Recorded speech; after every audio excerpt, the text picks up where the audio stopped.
Je vous salue dans le précieux nom de Jésus. Bonjour à vous et bon début de semaine. Très heureux de pouvoir vous présenter à nouveau Exomat, surtout ce premier numéro de la semaine, où nous sommes en train de voir un nouveau sujet, comment le diable détruit des vies. On va étudier ces stratégies ou même ces stratagèmes de destruction. Et après avoir appris les atouts de la foi, n'oubliez pas que dans l'armure que l'apôtre Paul décrit dans Éphésiens chapitre 6, il présente aussi la foi comme un bouclier, d'où il y a un combat, il y a une bataille qui se mène dans la vie spirituelle, parce que le diable cherche à détruire la foi ou la vie de plusieurs personnes. Alors je serai heureux de vous partager ces quelques vérités que Dieu a imprégnées dans mon cœur, pour que vous soyez capable de les démasquer et surtout d'être avisé face à ces stratégies. On se retrouve déjà pour ce premier numéro, alors restez connectés, à bientôt. Comme je l'ai annoncé, donc nous allons étudier pendant cette semaine comment le diable détruit des vies, les stratégies de destruction du diable. Je vous assure, c'est un sujet vague et ça n'a pas pour but de l'élever, de le glorifier ou de lui donner une position de force. Mais ce message a pour but de nous aider, nous, enfants de Dieu, à démasquer cet ennemi. Parce que déjà, quand vous lisez la Bible dans Éphésiens chapitre 6, ne vous en faites pas, on va lire la parole de Dieu dans les minutes qui suivent. Éphésiens chapitre 6, à partir du verset 10, l'apôtre Paul est en train de donner des recommandations sur le combat spirituel. Je sais que ce sujet est un sujet polémique, un sujet où certaines personnes pensent qu'on ne peut pas parler de combat spirituel dans la vie d'un chrétien.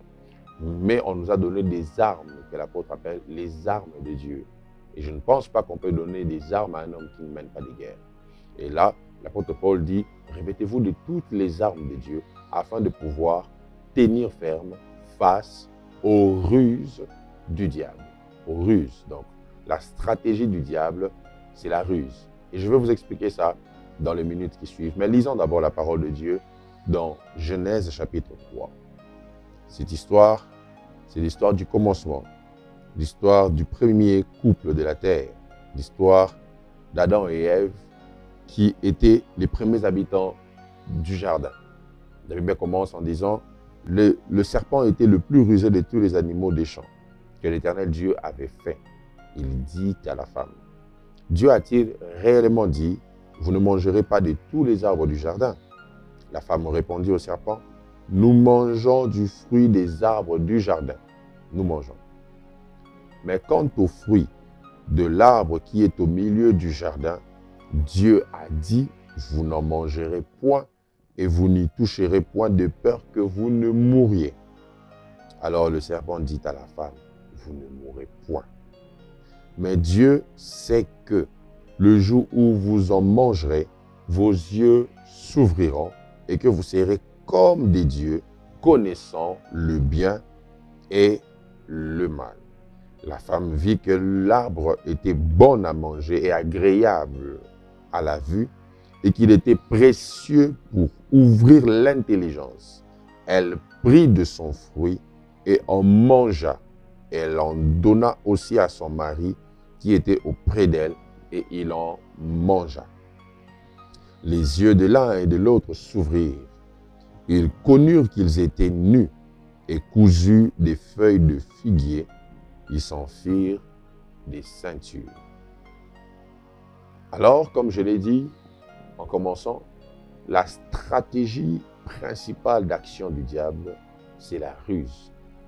Éphésiens chapitre 6 nous le présente, et même ce texte que nous venons de lire commence en disant « Le serpent était le plus rusé de tous les animaux que Dieu avait placés dans le champ. » Une parenthèse, c'est le diable qui est entré dans le serpent, mais le serpent a été créé par Dieu.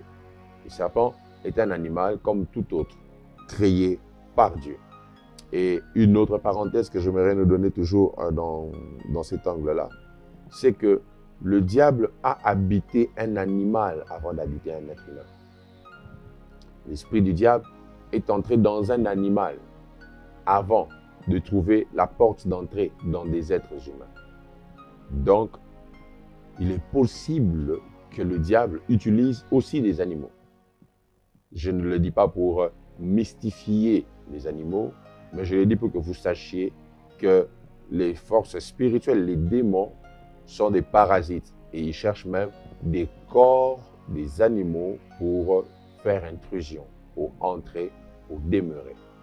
Rappelez-vous, dans Marc chapitre 5, lorsque Jésus délivrait le fou de Gadara, il chasse ces esprits du corps du fou et les esprits proposent à Jésus de ne pas les envoyer n'importe où en dehors de la ville, mais de les envoyer chez des pourceaux.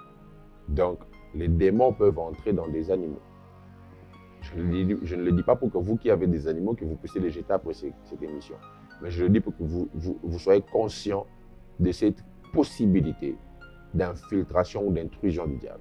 Donc, il est premièrement entré chez un animal avant d'entrer dans un être humain. Et la troisième parenthèse que j'aimerais donner rapidement autour du serpent, c'est que le serpent est le seul animal qu'on trouve partout. Mes frères et sœurs, le serpent est le seul animal qui peut vivre dans la mer. Il y a des serpents qui vivent dans la mer. Les serpents vivent dans des forêts. Les serpents vivent même dans nos quartiers. Les serpents peuvent même vivre sur des arbres.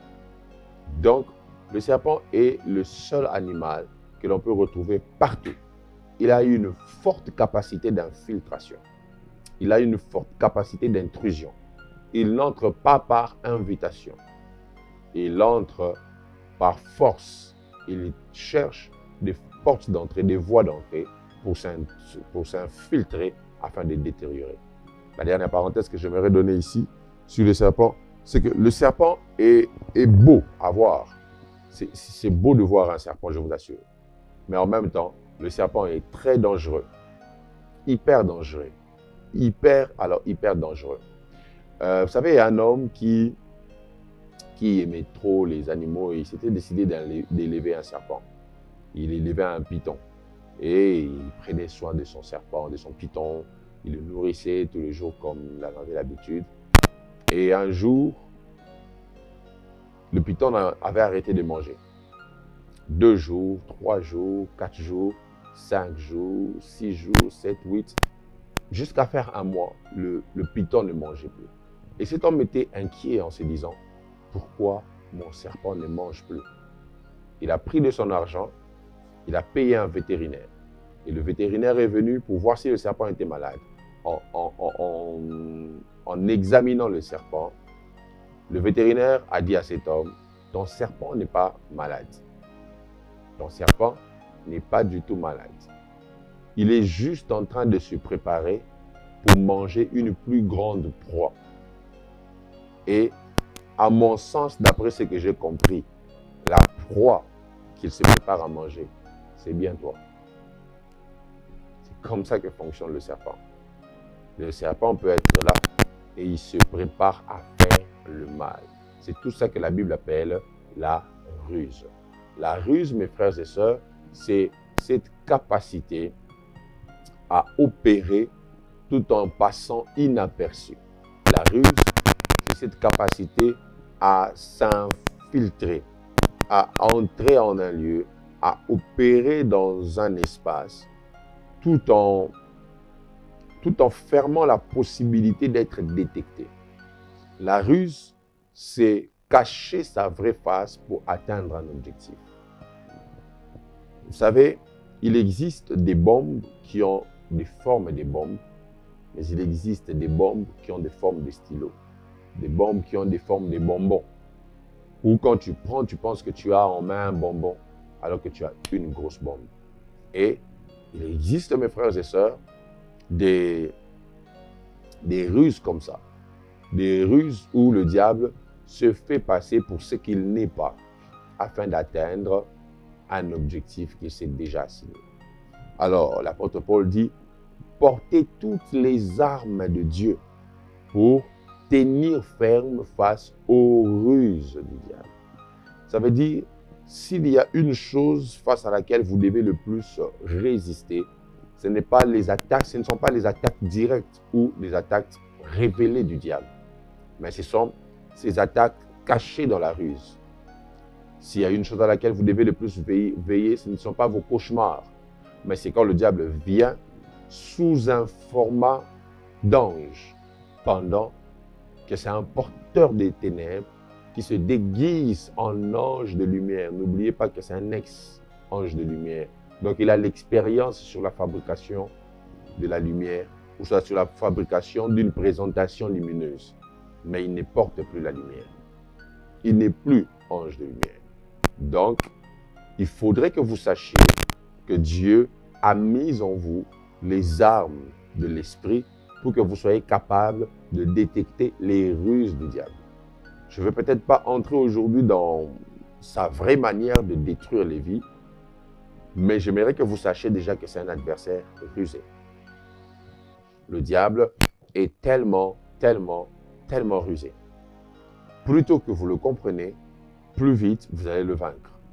Plutôt que vous cernez et vous comprenez qu'il utilise ces stratagèmes-là pour vous atteindre, pour vous détruire, pour vous empêcher de réussir avec Dieu, alors vous aurez la capacité de le vaincre.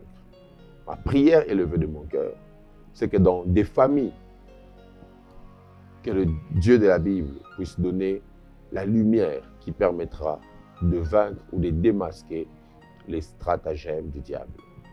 Que Dieu vous donne la capacité de garder la conscience sur les ruses de l'adversaire afin de pouvoir lutter contre les esprits qui l'utilisent et non contre la chair et le sang. Ça, c'est très important. L'apôtre Paul dit toujours dans Éphésiens chapitre 6, que je lirai pour vous le jour suivant. Il dit, nous ne luttons pas contre la chair et le sang. Ça veut dire, très souvent quand le diable utilise la ruse, il cherche une chair pour nous faire perdre le temps en combattant cette chair. D'autres versions disent l'espèce humaine. Donc, le diable crée des batailles, des combats entre nous les humains, au lieu que nous puissions combattre les esprits qu'il ingère dans les humains pour détruire la société. Ce qui fait que même quand les gens vont à l'église pour faire des prières d'autorité, ils jettent le feu. Je me suis toujours demandé c'est qu'il y a le feu. Les gens jettent le feu à l'oncle, à la tante, et les gens prient demandant la mort de l'oncle et de la tante. Or, la ruse du diable fait que tu attaques l'oncle, que tu attaques la tante, sans attaquer l'esprit qui peut opérer par la personne. D'où tu perdras ton temps sans gagner la bataille parce que ce n'est pas l'espèce humaine qu'on combat. C'est l'esprit derrière l'espèce humaine que l'on doit attaquer. Et cette intelligence, mes frères et sœurs, cette manière de voir les choses nous conduit ou nous conduira à mieux faire les combats spirituels. Je prie de tout cœur que le Dieu de la Bible vous illumine et qu'il vous donne la capacité à pouvoir démasquer les esprits derrière l'espèce. Et cette intelligence, mes frères et sœurs, cette manière de faire le combat spirituel nous permettra d'avoir des grandes victoires, mais surtout de surpasser les stratégies du diable qui introduisent les ruses pour nous empêcher de bien le vaincre. Sachez qu'à chaque fois qu'un être humain se présentera avec une certaine attitude au-devant de vous, le diable est en train d'utiliser une ruse pour engendrer peut-être en vous de la haine envers l'être humain ou l'espèce humaine, pour qu'en combattant que tu ne combattes pas l'espèce humaine, que tu ne combattes pas plutôt l'esprit qui opère dans la personne, mais que tu sois en train de combattre la personne. Et toutes les fois où on se met à se battre contre des hommes, à attaquer des hommes, nous perdons le temps dans la prière. Il faut attaquer les esprits qui passent par ces hommes que nous voyons tous les jours. Donc, mes frères et sœurs, comprenez que le diable est spécialiste en termes de ruse. J'aimerais aujourd'hui insister pour que cela soit incrusté dans vos esprits. Il y a en Satan une grande spécialité en ce qui concerne les ruses. Il n'aime pas se faire passer pour lui. Il aime se faire passer pour ce qu'il n'est pas.